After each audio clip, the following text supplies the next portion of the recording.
Hi, and welcome. You're listening to the X22 Report. My name is Dave, and this is episode 1645B, and today's date is August 22nd, 2018, and the title of the episode is Never Interfere with an Enemy While Destroying Itself. This is the plan. Let's get into the economic collapse, political, and geopolitical news. Now, in the last couple of days, we've been seeing the mainstream media, the deep state, they have really pushed their agenda into overdrive. And a lot of people are looking at this and they're saying, well, it is all over for Trump. He's going to be impeached. They caught him. It's game over. Or is it? Or is this part of the plan? And what we're going to do is we're going to go back to Q's posts and we're going to analyze what has been going on and looking at what has been going on and deciphering what has been going on. And we're going to see something completely different, because this is the plan. But before we do that, let's talk about John Brennan. Now, John Brennan, he's been out there and he's been saying a lot of different things because his security clearance was taken away. He's very angry and he doesn't know what to do because he knows he's caught. He knows that it's just a matter of time. And he's trying to backtrack on a lot of the things that he said. I mean, let's listen to the first thing he said. Donald Trump's press conference performance in Helsinki rises to and exceeds the threshold of high crimes and misdemeanors. It was nothing short of treasonous. Then he went on to say, I did say that it rises to and exceeds the level of high crimes and misdemeanors, and nothing short of treasonous, because he had the opportunity there to be able to say to the world that this is something that happened. And that's why I said it was nothing short of treasonous. I didn't mean that he committed treason, but it was a term that I used, nothing short of treasonous. John Brennan, again, well, I called his behavior treasonous, which is to betray one's trust and to aid and abet the enemy, and I stand very much by that claim. He's going back and forth trying to explain what he really meant. And I don't think he really knows what he means, because now he's on the outs. And he doesn't know what to do. He doesn't have security clearance anymore. And many of his companions, they're also being looked at, and most likely their security clearance will be taken away. Facebook, they have said that they have removed multiple pages, groups, and accounts for coordinated inauthentic behavior on its site and on Instagram. The company said in a long blog post that it removed 652 pages, groups, and accounts from activities that originated in Iran and targeted people across multiple internet services in the Middle East, Latin America, UK, and the US. Facebook noted that the activity appeared to reflect increased attempts by the Iranian regime to push its geopolitical agenda through online subterfuge. Now, of course, they really didn't say what inauthentic behavior means. They really didn't give any type of proof. They're just out there saying that they removed some pages. We don't even know if it was Iranian pages. Now, Facebook said they were acting based on a tip from a cybersecurity firm, FireEye. They are known for its work in exposing the Russian hackers and funding the controversial Center for European Policy Analysis. Some of the Iranian accounts and pages were created as far back as 2011. Now, separately, Facebook also took down an unspecified number of accounts and pages that it said originated in Russia. And, of course, they're still trying to show everyone that it's Iran and Russia that are doing all of this, that there are foreign actors out there, and they included Iran right now. And it looks like if the elections don't go the way they want them to go, they're going to be blaming everything on Iran or Russia. And you can see we don't even know what was really taken down. Now, nearly simultaneously, in a tweet posted to a corporate account, Twitter announced that it was working with our industry peers today. We have suspended 284 accounts from Twitter for engaging in coordinated manipulation. Now, they base this on their existing analysis, whatever that means. So it looks like they're continually removing pages. We don't know exactly what they're removing, but this is kind of odd that they are doing this at this point in time, because remember, during the elections, they said that Russia was out there and they manipulated the elections by putting ads or creating pages on social media. And the deep state knows that the alternative media had something to do with Trump getting elected by building support, by building all of this. And it looks like they're trying to counter this right now. And they're hoping that this will help their chances of putting the person they want in power. And we can see right now, this is exactly what they're doing, most likely for the midterms. We see out in Afghanistan, the plan is starting to form right now. We have the U.S. dealing with Afghanistan government, also trying to set up talks with the Taliban, but really concentrating on the Afghanistan government. We have Russia on the other side. Russia is now working with the Taliban. And it looks like what's going to happen here is both sides are going to be talking to both parties to bring them both together to form peace. Now, in the beginning stages, the U.S. went out and they started to talk to the Taliban, but I see the Taliban really didn't trust the United States. Because think about it, going back many, many years, 17, the U.S. waged war in Afghanistan. The deep state was continually pushing war in this country. And why would any group ever trust the United States? Because the deep state was pushing war. The same thing in Lebanon, the same thing in Syria, and you get the picture. So it looks like the U.S. tried to have conversations with the Taliban, still trying to, but it looks like Russia had to get involved. And it looks like Russia is going to take the side of the Taliban, talk to them, bring the Taliban into the fold, and have the Afghanistan government work with the Taliban, and the Taliban work with the Afghanistan government to come to some type of peace negotiations. And I believe we're going to see this come up probably in the next week or the next month or so, where we hear talks, well, they're proceeding forward with a new peace deal. We see the mainstream media, they are out there and they're pushing their propaganda once again. And you might have seen these articles out there where they're saying that the IAEA, well, they're saying that North Korea hasn't stopped their nuclear activities. And they're saying that, yes, they're still creating nuclear weapons and things like that. There's only one problem with this story. The International Atomic Energy Agency, the IAEA, issued their latest report on North Korea's nuclear program. With its usual language, where they say they're expressing grave concern about any ongoing nuclear developments which might be active. The problem with all of this is that the IAEA, they don't have an inspector inside North Korea. They haven't inspected anything in North Korea, meaning everything in that report where they have grave concerns about North Korea is all fake. It's based on secondhand reports and allegations. They have no proof. They don't have an inspector inside the country as of yet. Eventually they will, but what the mainstream media is doing right now, they're using this to say they haven't stopped their nuclear activity. So the IAEA is just repeating what the mainstream media is saying out there. And with no inspectors, they don't really know and they cannot report on what is really going on in North Korea. So that whole story, completely fake, phony, and false. We see Trump is saying that Israel is going to have to pay a high price for the embassy move in the peace deal. And Trump came out and said that Israel will have to pay a high price in peace negotiations with the Palestinians over the move of the U.S. Embassy to Jerusalem. Trump praised himself for moving the U.S. Embassy to Jerusalem after Tel Aviv, saying it should have been done years ago. He said the decision would help facilitate a peace deal between Israel and the Palestinians because it took the issue of Jerusalem off the table. And you know what?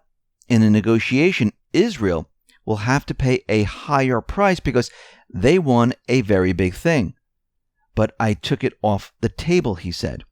The Palestinians could never get past the fact of Jerusalem becoming the capital, but they will get something very good next because it's their turn to receive the next big thing. So we'll have to see how this plays out, and we understand that there is some type of peace deal that has been worked on, and we'll see if these nations agree to it. Bolton is out there, and it looks like Bolton just gave the signal that the troops are going to be coming home. And of course, he didn't come out and say that, but what he did say was that Russia is stuck in Syria. Well, first of all, Russia is not stuck in Syria. They were invited into into Syria, I should say, and they destroyed the Islamic State. They went in there, they helped the Syrian armed forces, and they pushed the Islamic State back. They removed a lot of their territory. They destroyed the oil convoy.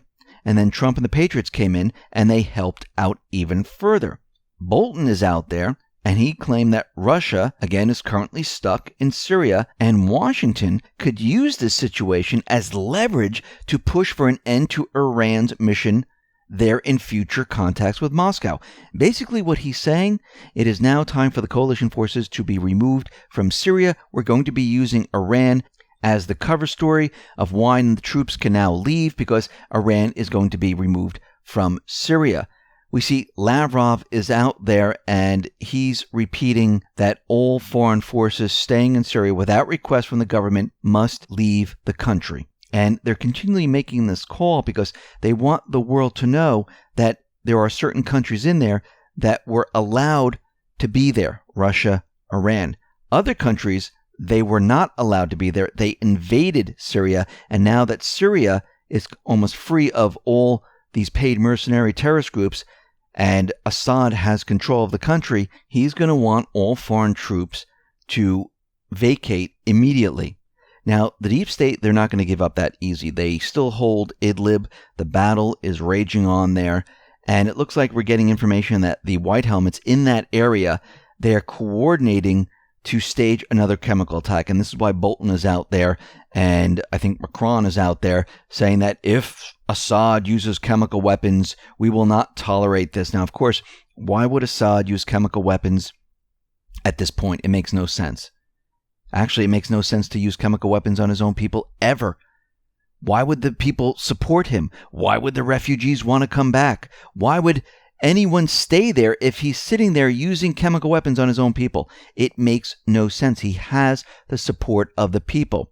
What is happening right now is the deep state, they are desperate, and it looks like they're preparing to use chemical weapons for a last try, a last-ditch effort to blame this on Assad. But again, it's not going to work. They already know what's going on there. They have all the intelligence. They know exactly who is using the chemical weapons. Now, the only thing I can think of why this is coming out, and Bolton is out there saying, listen, if they use chemical weapons, we're going to do something. I think what's going to happen is they know in Idlib, there are certain locations where the deep state, the paid mercenaries are, and Trump, the Patriots, might fire missiles at these locations and destroy the rest of these locations to allow the defeat of the paid mercenaries in this area, because they know the locations, they have the coordinates, they know everything.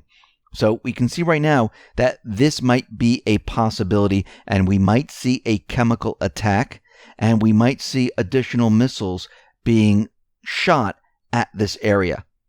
So we'll have to watch for that. Now, we have been hearing a lot about Manafort, where the jury, they delivered a guilty verdict on 8 of the 18 counts. There was a mistrial on 10 of the counts. And what we're seeing here is that the jury, they weren't able to come to a consensus on 10 of the counts.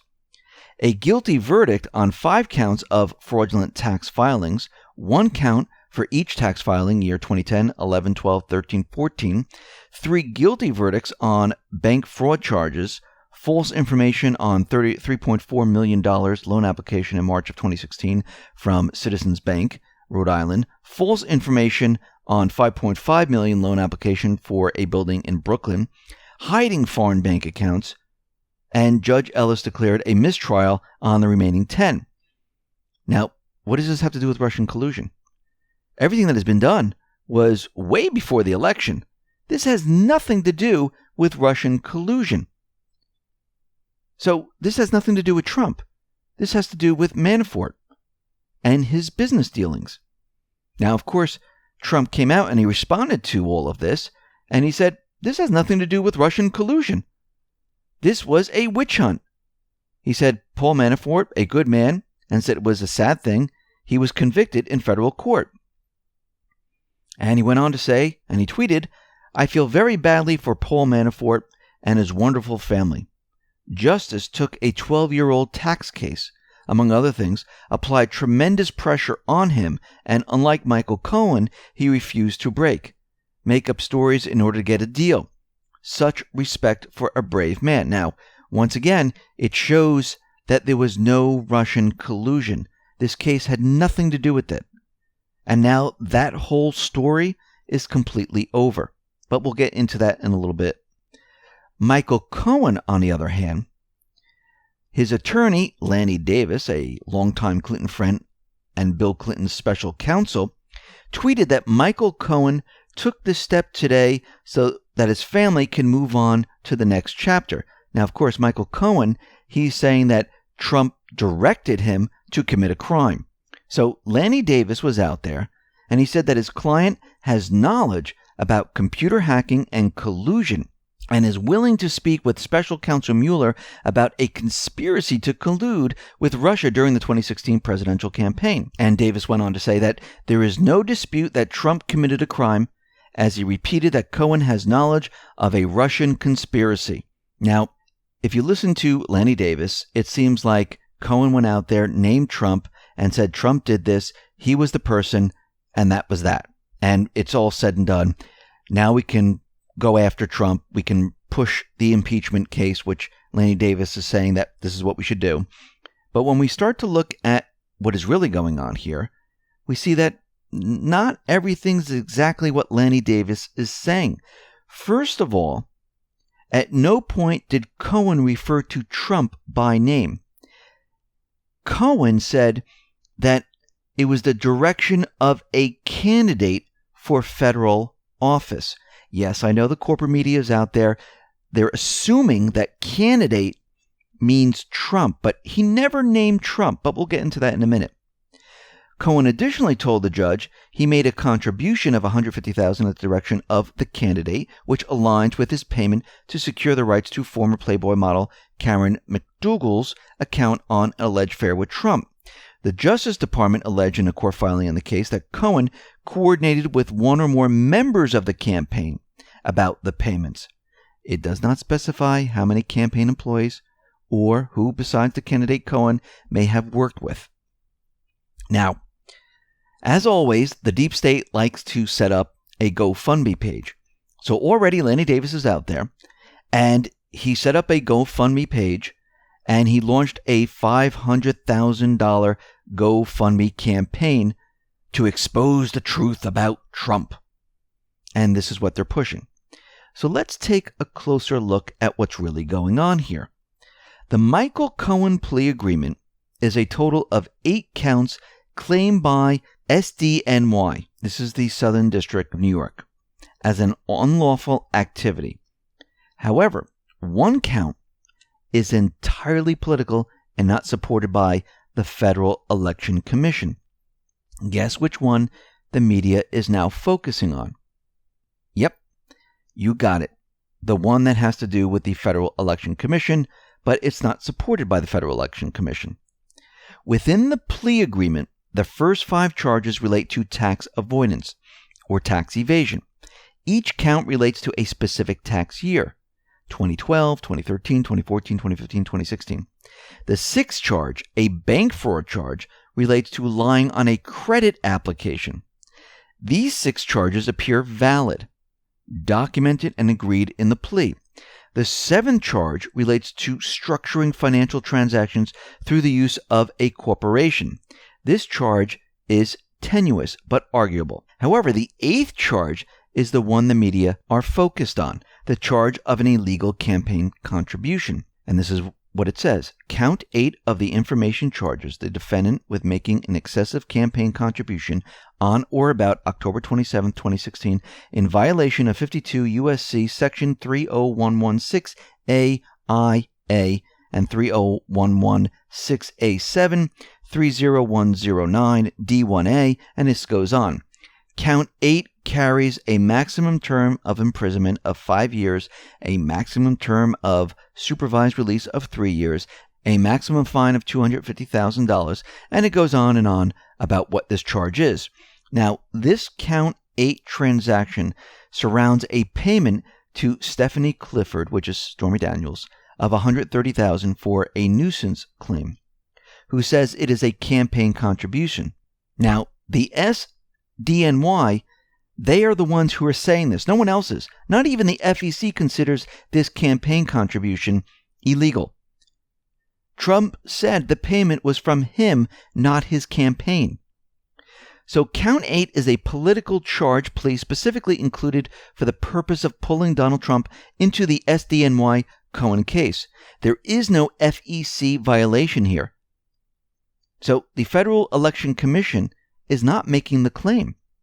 The SDNY prosecutors are. Now, despite the media hype, it is not a campaign contribution for a candidate to instruct his attorney to pay off a nuisance claim to avoid any issue or embarrassment. It is not a campaign donation for Donald Trump to reimburse his attorney for paying the claim. The issue of the Cohen payment being an in-kind campaign contribution is the bottom line question which underpins the charge.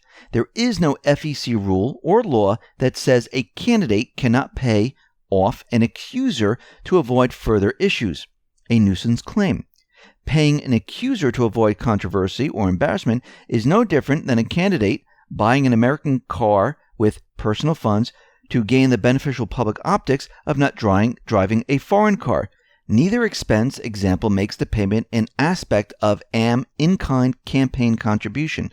There is no connected claim that President Trump used campaign funds to repay his attorney for eliminating the nuisance claim. President Trump, a businessman, used his own business income to repay his attorney, an attorney on a monthly retainer. The entire charge of Cohen making a campaign contribution or campaign finance violation is a manufactured claim made only by the SDNY for political benefit. Former FEC Chairman Bradley Smith, well, he explained this in detail to Mark Levin. Let's review what they've talked about here. Mark Levin says, I want to help the law professors, the constitutional experts, the criminal defense lawyers, the former prosecutors, and of course the professors, and I want to help them understand what the law is. The general counsel for the Clinton mob family, Lanny Davis, he had his client plead to 2 counts of criminality that don't exist. Former presidential lawyer Michael Cohen claimed he violated campaign finance law at the direction of President Donald Trump during the 2016 presidential election. It is a plea bargain between a prosecutor and a criminal who doesn't want to spend the rest of his life in prison. This is not precedent. That applies only to that specific case. Nobody cites plea bargains for precedent. That is number one. Number two, just because a prosecutor says that somebody violated a campaign law doesn't make it so. He is not the judge. He is not the jury. We didn't adjudicate anything. And they use the following example. Say a candidate had said, we owe vendors a whole lot of money. We had disputes with them, but I want you to go ahead and pay them. I'm a candidate. I don't want the negative publicity. So he says to the private lawyer, you pay them. I'll reimburse you. Get it done. Is that illegal? No, it's perfectly legal. So we can see at this point, they don't have anything. But the mainstream media is making it look like they do. Well, let's continue with this. So Trump responded to all of this. And he was out there saying that Michael Cohen made up stories to cut a deal. And Trump tweeted the following. Michael Cohen pleaded guilty to 2 counts of campaign finance violations that are not a crime. President Obama had a bank campaign finance violation, and it was easily settled. And of course, what he's doing, he's bringing up the past, showing, look what they did with Obama, and it wasn't really a big deal. So none of the charges against Manafort and Cohen have anything to do with Trump, the Trump campaign, or the 2016 U.S. election. So this really had nothing to do with Trump, Manafort, or Cohen. But of course, the mainstream media, they're making it seem like it does. And there's a reason why they're doing this, and we'll get into that in just a minute. But we also realize that Lanny Davis is out there, and he's saying that Mr. Cohen has knowledge on certain subjects that should be of interest to the special counsel and is more than happy to tell the special counsel all that he knows. Now, this is very interesting because remember, he never mentioned Trump. He never used Trump's name. He said candidate or candidate. So this is very interesting, and just follow me on this. We see right now that Michael Cohen is going to be subpoenaed by the New York investigators in Trump's Foundation probe. Now remember, Eric Schneiderman, then Attorney General, in September 2016, he opened a probe into the Trump Foundation. And Schneiderman was then replaced by Barbara Underwood. And she filed suit against Trump and several family members in June, alleging a pattern of persistently illegal conduct at the family's nonprofit foundation. So I'm going to leave that there, and we'll come back to that in a minute. Schumer came out and said Trump better not pardon Manafort and Cohen. That's a strange thing right off the bat. Why would Schumer come out and say something at this point? Well, Lanny Davis was asked a question. He was asked whether his client would seek a pardon from the president. Lanny Davis said the answer is definitely no. So during an appearance on CNN, he was asked that question, and he said, "No, I do not want a pardon from this man. Under no circumstances, since he came to the judgment after Mr. Trump's election to the presidency of the United States that his suitability is a serious risk for our country, and certainly after Helsinki, creates a serious question about his loyalty to our country." So he doesn't want his client to get a pardon so he can get off from this crime because he doesn't like Trump. This is very interesting. So let's start breaking all of this down a little bit further, and let's go to Q's posts. Let's go back to post 1181. And Q back then put up the following. And this was during the time period when the offices were being raided. Q put up, Rudy, New York City, relationships high. Insurance file, quiet until now. Join POTUS legal team. Direct discussions available now with Mueller. Enjoy the show. They never thought she would lose. Careless. And under this, Q wrote, we have everything. How can we use what we know? How do you legally inject, make public use as evidence? What are you witnessing unfold? Trust the plan. Now we're going to move on to post 1287. Now remember this phrase that says, how do you legally inject, make public use as evidence? 1287, during the raid. Cohen raid by FBI. Public context, RE payment to Stormy Daniels. SC and FBI raided POTUS attorney to pull Stormy Daniels payment info. Rod Rosenstein signed off on this. What other docs were collected? How many places raided? Raid on the President of the United States Attorney for payment details. RE private case. RE Stormy Daniels. Think logically. How do you introduce evidence into an investigation legally? Second time Q has said this. Who has everything? Methods which info collected obtain. Admissible in the court of law.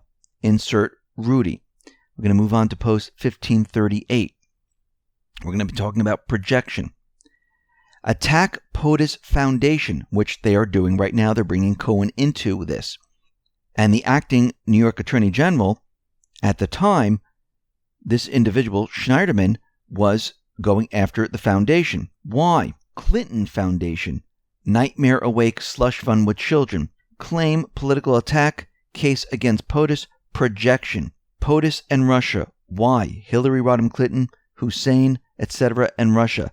Claim political attack. Case against POTUS. Pattern. Remember, they're projecting and they're using the Trump Foundation because they know very soon there's going to be an investigation into the Clinton Foundation. We're going to move on to post 1842. This is August 11th. These people are stupid.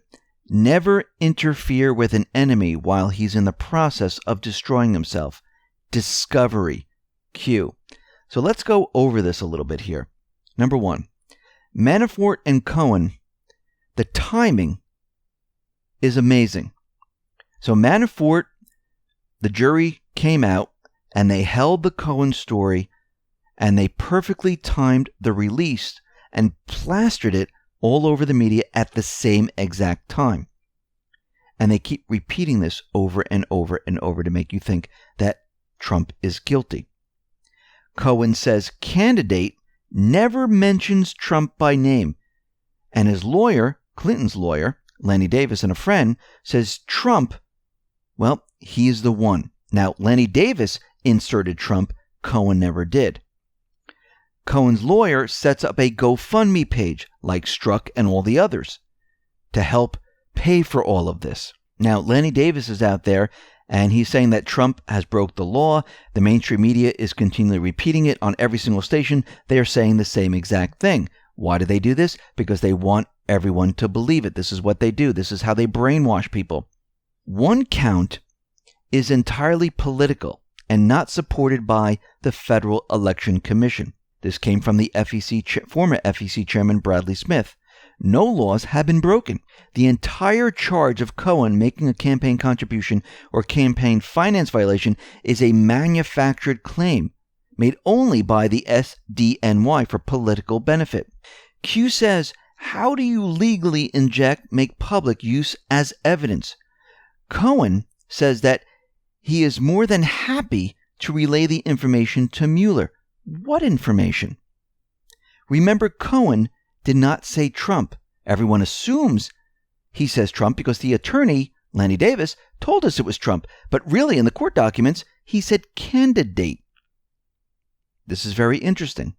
So, define projection, the attribution of one's own ideas, feelings, or attitudes to others or to objects, especially the externalization of blame, guilt, or responsibility as a defense against anxiety, the forming of a plan, scheming. Now, remember, they're projecting right now for the Clinton Foundation by using the Trump Foundation, by bringing Cohen into the mix. Now, remember, Eric Schneiderman, who originally opened the investigation, he was accused by 4 women of physical abuse, and then he got removed from all this. And then we had this Underwood come in and take over for him. And remember what Q says, never interfere with an enemy while he's in the process of destroying himself. And right under that said discovery, because once they introduce all this, once they do all this, it's open game. So you have Cohen ready to tell Mueller under oath about who the candidate is. Is he going to mention Trump? Or is he going to mention somebody else, maybe Hillary? How do you inject evidence legally? Once Cohen does this, he legally entered this into the case. And maybe he will mention others who are associated with her campaign. So let's go back to the timing. Why did the news come out at the exact time? Why are the mainstream media repeating the same thing over and over? Why did they do this now? Think about it. What's coming? What are they trying to head off here? They're trying to head off the truth, the declassification of the IG report, FISA. They're trying to head all of this off. This is the plan. They have nothing. They need to sidetrack everyone and to make it look like Trump is guilty any way they possibly can. Now, remember, Schumer and Davis said Cohen and Manafort, they will not be pardoned. And Schumer said they better not be pardoned. Lenny Davis said that Cohen's not going to accept this whatsoever. Of course, if I was in that case, I'd be like, hey, pardon me, man. I can get off. I can go back to my family. That'd be great. But this is part of the plan. The part of the plan is that these individuals are going to do their piece of this entire plan. And when it's all said and done, they will be pardoned, most likely. And already Trump, because the case with Manafort is now over, he's calling him brave and saying thank you. Basically, thank you for your sacrifice for this country. Cohen, he's still in the middle of all this mix. So Trump has to make this look good right now, and he has to call him out on it. He did this with Manafort before, and now he's doing it to Cohen. So this plan right now has been set up. Q has told us about this plan going back quite a bit because they're preparing something huge here. And Lanny Davis doesn't know about it. The others don't know about it. They don't know what Cohen's going to say. But they're going to bring Cohen in front of Mueller. Cohen is going to reveal the candidate. And if Cohen was going to name Trump, why didn't he just name Trump? Why did he use the word candidate? Think about this for a second. I think what is happening here is they wanted this to happen. They set these people up to legally inject this information into the whole mix. And how do you get rid of it at this point? I mean, think about it. Lanny Davis, Bill Clinton's attorney friend, brings Cohen to Mueller, and Cohen reveals other information. I mean, Cohen and Trump have been friends for a very, very long time. He's been his personal lawyer. Do you think all of a sudden he would turn on him? I don't know. Maybe this was the plan from the beginning, to help the country, to sacrifice. And they know that they're protected because most likely they'll be pardoned later on. So here we are. Let's see what happens next. Listen, everyone, thanks a lot for listening. Be well, be safe, and especially be prepared. Thanks a lot.